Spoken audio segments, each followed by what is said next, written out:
Karamihan sa mga sundalo na nakikipagbakbakan sa Marawi ay mga haligi ng tahanan. Pero dahil sa tawag ng tungkulin, hindi nila nakapiling ang kanilang mga pamilya itong Father's Day. Ang pumawi sa kanilang lungkot, mga liham ng paghanga mula sa mga estudyante. Balitang hati ni June Veneracion. Mga sundalo. Yan. Sa gitna ng matinding pagsubok, may mga bagay, maliit may nagbibigay ng inspirasyon sa mga sundalo na ipagpatuloy ang laban. Sa loob ng mga sakong ito, nakalagay ang mga donasyon mula sa mga pribadong individual.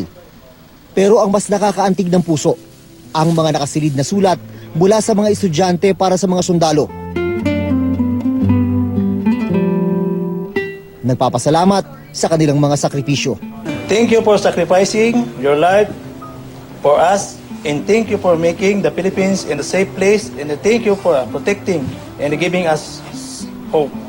Dear soldiers, first of all, I wanna say thank you for defending our land in Marawi and for all have done in this country. Keep safe and God bless to all of you and your family. Hindi lang sa mga sulat may nagpapasalamat sa kabayanihan ng mga tropa ng pamahalaan. Personal itong nararanasan ni First Lieutenant Princess Lastrado kapag bumababa siya mula sa Marawi na nakasuot ng uniforme. Pag tinanong po nila ako na Marines po kayo, ma'am, sabi ko opo. Tapos magpi-pray over po yan sila, magbibigay po yan sila ng prayer sa akin.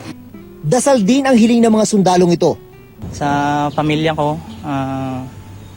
salamat sa pagbati. Huwag kayong mag-alala kasi para naman ito sa bayan natin. So kung ano man ang mangyari sa atin, kagustuhan ng Panginoon yun. Minsay ko sa pamilya ko, sana maintindihan nyo kung bakit kami nandito para sa Call of Duty din man, sabi nga. Ito yung sinumpa namin na trabaho. At saka para mabuhay kayo, dito kami. Para mabuhay na tahimik ang karamihan, may mga ama na handang mag-alay ng buhay sa ngalan ng kapayapaan. Mula Marawi City, June Veneracion, GMA News.